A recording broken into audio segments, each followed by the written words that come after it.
आहे।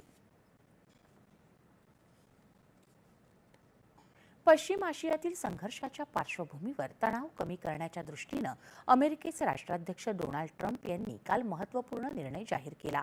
शत्रुत्व संपुष्टात आणण्यासाठी गेले 2 दिवस अमेरिका आणि इराण यांच्यात अतिशय अर्थपूर्ण, चांगली आणि फलदायी चर्चा झाली असून ही सखोल, तपशीलवार आणि विधायक चर्चा आठवडाभर सुरू राहणार असून या पार्श्वभूमीवर इराणच्या वीज निर्मिती केंद्रांवर आणि ऊर्जा पायाभूत सुविधांवर केले जाणारे कोणत्याही प्रकारचे हल्ले 5 दिवसांच्या कालावधीसाठी स्थगित करावेत असे निर्देश ट्रम्प यांनी अमेरिकेच्या युद्ध विभागाला दिले आहेत।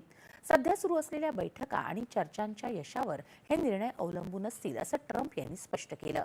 इराणने दूरध्वनी करून एक करार करायची तयारी दर्शवली। अमेरिका हा करार करण्यासाठी पूर्णपणे तयार आहे असं ट्रम्प यांनी म्हटलं आहे। हा एक चांगला करार असेल, यापुढे युद्ध होणार नाही, अण्वस्त्रही नसतील। इराणने यापुढे अण्वस्त्र न बाळगण्याचं मान्य केलं आहे असं ते म्हणाले। अशा प्रकारची कोणतीही चर्चा अमेरिकेसोबत सुरू नसल्याचं इराणच्या संसदेचे सभापती मोहम्मद बागेर घालिबाफ यांनी सांगितलं आहे। आर्थिक आणि तेलाच्या बाजारपेठांमधल्या दरांमध्ये फेरफार करण्यासाठी आणि जागतिक दबावामुळे झालेल्या कोंडीतून इस्रायल आणि अमेरिकेची सुटका करून घेण्यासाठी हे दावे करत आहेत असं त्यांनी सांगितलं।